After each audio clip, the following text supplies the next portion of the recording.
दिया तले अक्सर अंधेरा होता है। जहाँ प्रकाश जल रहा होता है वहीं सबसे गहरा अज्ञान छिपा होता है। ऐसी ही एक गहराई को उजागर करती है किताब दिया तले बुद्धिज्म। आज हम बात करेंगे बौद्ध धर्म की उस परत की जो मंदिरों में नहीं बल्कि हमारे भीतर धूल खा रही है। बुद्ध की आत्मा कहाँ खो गई? बुद्ध ने किसी धर्म की स्थापना नहीं की थी। उन्होंने बस सत्य की खोज की थी। न कोई पूजा, न मूर्ति, न ही कर्मकांड। बुद्ध ने कहा था, अप दीपो भव, स्वयं अपना दीपक बनो। लेकिन आज हम बुद्ध की मूर्तियों के आगे घी का दीप जलाते हैं, खुद के भीतर नहीं। विडंबना, जिन्होंने मूर्ति पूजा का विरोध किया, आज उनके मंदिरों में सबसे ऊंची मूर्तियां खड़ी हैं। यह है दिया तले अंधकार। ध्यान बनाम धर्म। बुद्ध का संदेश ध्यान यानी अवेयरनेस। ध्यान मतलब चेतना में रहना। ध्यान मतलब पल पल का निरीक्षण। आज का यथार्थ ध्यान भी एक कोर्स बन चुका है। 7 दिन में समाधि, 21 दिन का विपश्यना पैकेज। क्या यही बुद्ध की खोज थी? मान लीजिए आपके घर में आग लगी है और आप शांति से ध्यान की किताब पढ़ रहे हैं। क्या यही सच्चा ध्यान है? बुद्ध कहते हैं, ध्यान मतलब अंतर्ज्ञान से देखना, न कि आंखें बंद करके भाग जाना। कर्मकांड का जाल। बुद्ध ने क्या सिखाया? उन्होंने कहा, किसी बात को सिर्फ इसलिए मत मानो कि वो परंपरा है। स्वयं विचार करो, अनुभव करो, फिर स्वीकार करो। आज क्या हो रहा है? क्या मोबाइल में बौद्ध मंत्र प्ले कर देने से जीवन शांत हो जाएगा? या फिर खुद को देखे बिना शांति का ढोंग रचते रहेंगे? यही किताब कहती है, बुद्ध बाहर नहीं, भीतर है और वहीं खो चुका है। बुद्धिज्म वर्सेस बुद्धत्व। बौद्ध धर्म संस्था। बुद्धत्व अनुभव। बुद्ध धर्म आज एक ब्रांड बन चुका है। आपको शांत दिखना है, बौद्ध हार पहनना है, बुद्ध स्टैचू खरीदना है और इंस्टाग्राम पर पोस्ट करना है। लेकिन क्या आपने एक भी दिन खुद को बिना मास्क के देखा है? क्या अपने विचारों को पकड़ा है? दिया तले बुद्धिज्म कहता है, बुद्धत्व कोई लाइफस्टाइल नहीं है, वो एक आंतरिक क्रांति है। नया सवाल, हम कहाँ हैं? प्रश्न उठता है, क्या हम बुद्ध को जीवित रख रहे हैं या उनके नाम पर बाजार चला रहे हैं? एक बच्चा मोबाइल पर बुद्ध का गेम खेल रहा है। क्या ये शिक्षा है या मनोरंजन की आड़ में बुद्ध का अपमान? दिया तले बुद्धिज्म हमें याद दिलाता है, बुद्ध का मतलब है जागना, और हमने उसे सुला दिया है मंदिरों के घंटों में। अब क्या करें?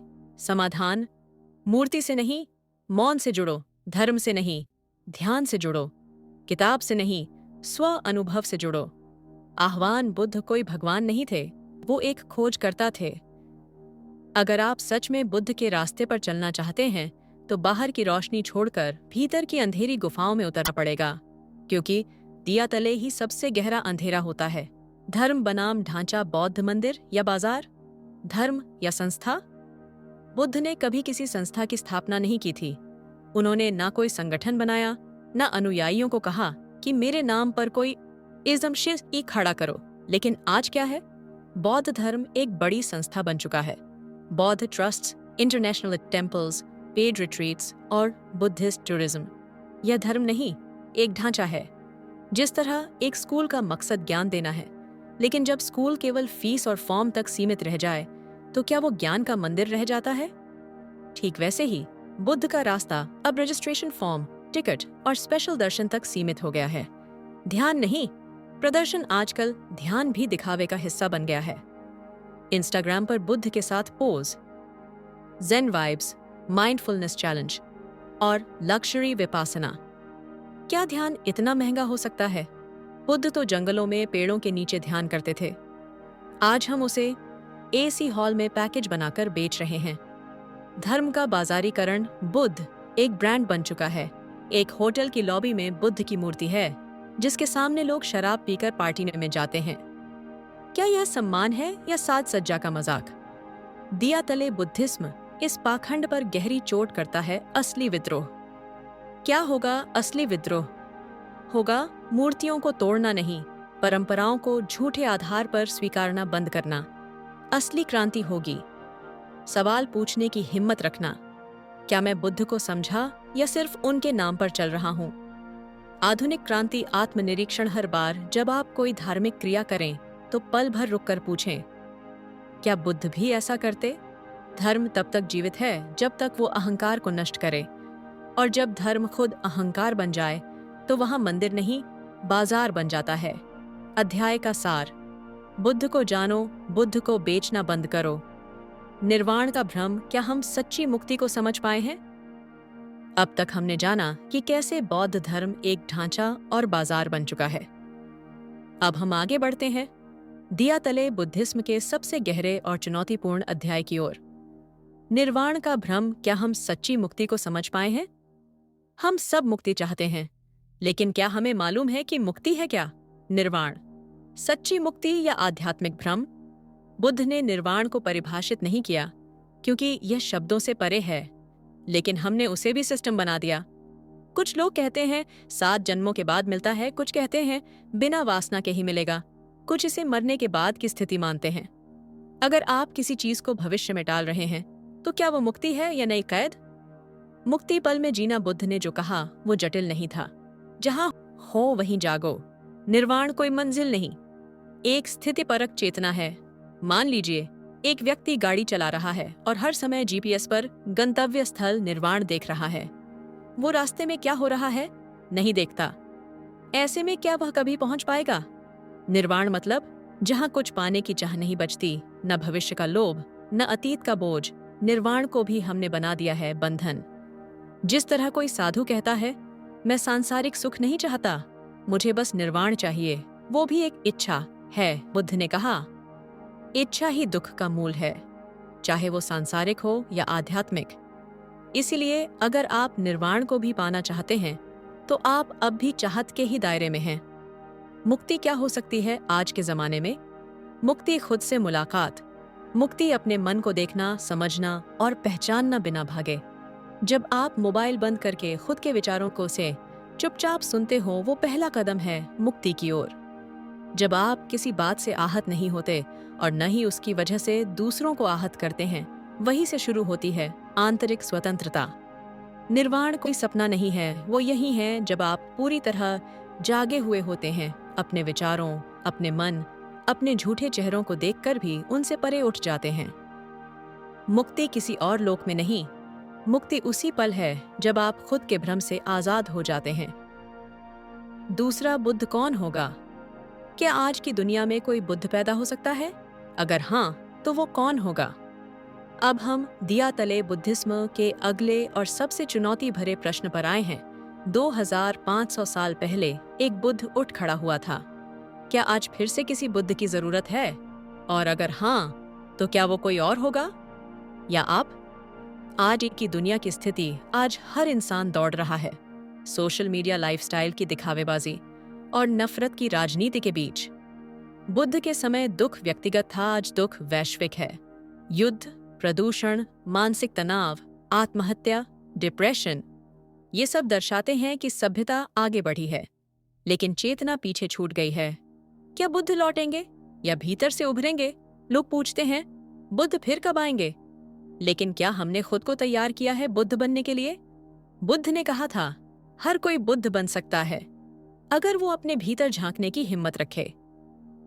बुद्ध कोई इंसान नहीं, एक अवस्था है और वो हर इंसान में छिपी है। आप बुद्ध क्यों नहीं? क्या आपने कभी अपने गुस्से को बिना बहाए देखा है? कभी अपने डर को महसूस किया है बिना भागे? कभी अपने अहंकार की असली शक्ल देखी है? अगर हाँ, आप बुद्ध के मार्ग पर हैं। बुद्ध ने अपने जीवन में कोई चमत्कार नहीं किया, उन्होंने सिर्फ खुद को देखा, समझा और बदल डाला। यही सबसे बड़ा चमत्कार था। आधुनिक बुद्ध कौन हो सकता है? शायद वो कोई नौजवान हो जो सोशल मीडिया छोड़कर मौन साधना करे, या कोई माँ जो बिना शोर किए अपने बच्चों को जागरूकता से पालती है, या कोई बुजुर्ग जो जीवन के अंतिम मोड़ पर भी मुस्कुराना जानता है।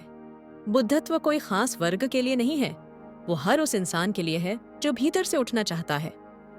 बुद्ध दोबारा जन्म नहीं लेंगे, बुद्ध हर रोज की ये जन्म लेते हैं, हर उस इंसान में जो अपने भीतर की नींद तोड़ता है। अगला बुद्ध कोई और नहीं, वो आप ही हो सकते हैं अगर आपने खुद से मिलने की हिम्मत कर ली। क्या ओशो नया बुद्ध है? बुद्ध ने मौन को छुआ और ओशो ने मौन को शब्द दिए। तो क्या ओशो आधुनिक युग के बुद्ध हैं? ओशो विवाद या विद्रोह? ओशो को लेकर 2 धाराएं हैं। एक जो उन्हें भगवान मानती है, दूसरी जो उन्हें पाखंडी कहती है। लेकिन सच्चा प्रश्न यह नहीं कि वो क्या थे, बल्कि ये है कि वो क्या दिखा रहे थे। ओशो ने क्या किया? ध्यान को पश्चिम तक पहुंचाया, सेक्स को ध्यान का द्वार बताया, धर्म के नाम पर चल रहे पाखंड को उघाड़ा और कहा, मैं गुरु नहीं, एक आईना हूं। बुद्ध का पुनर्जन्म या बुद्धत्व की पुनरावृत्ति? ओशो ने खुद कहा था, बुद्ध मर नहीं सकता। हर बार जब कोई व्यक्ति भीतर झांकता है, बुद्ध दोबारा जन्म लेता है। ओशो ने बुद्ध को जिया है, लेकिन उनके अपने शब्दों में बुद्ध से भी आगे जाओ। बुद्ध ने जहां मौन छोड़ा, ओशो ने वहीं से संवादित शुरू किया। ओशो का उद्देश्य था ध्यान को जीवन में लाना, ना कि गुफाओं में बंद करना। क्या ओशो बुद्ध हैं? नहीं, ओशो ओशो हैं और बुद्ध बुद्ध। लेकिन दोनों का मूल जागृति है। अंतर यह है बुद्ध ने अहिंसा के मार्ग से दुनिया को जोड़ा, ओशो ने स्वीकृति से। बुद्ध ने दुनिया को त्याग सिखाया, ओशो ने दुनिया को पूरी तरह जीना सिखाया, जागरूकता से। और दोनों का संदेश एक ही है, सत्य को अनुभव करो, न कि मान लो, न ही मना करो। ओशो, यो आधुनिक बुद्धत्व का प्रतीक।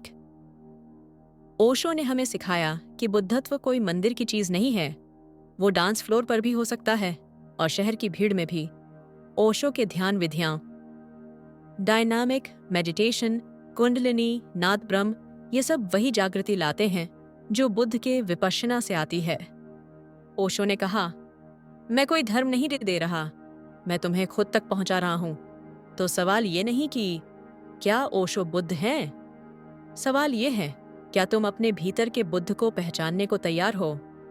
ओशो वो दरवाजा है जहां से तुम अपने ही बुद्धत्व में प्रवेश कर सकते हो। अगर इस विचार ने आपके भीतर हलचल पैदा की है, तो इस वीडियो को शेयर करें, क्योंकि शायद किसी और के भीतर भी आज एक बुद्ध जागना चाहता हो। लाइक करें, सब्सक्राइब करें और सेल्फ को एक्सप्लोर करें, क्योंकि बुद्ध फिर जन्म ले सकते हैं आप में।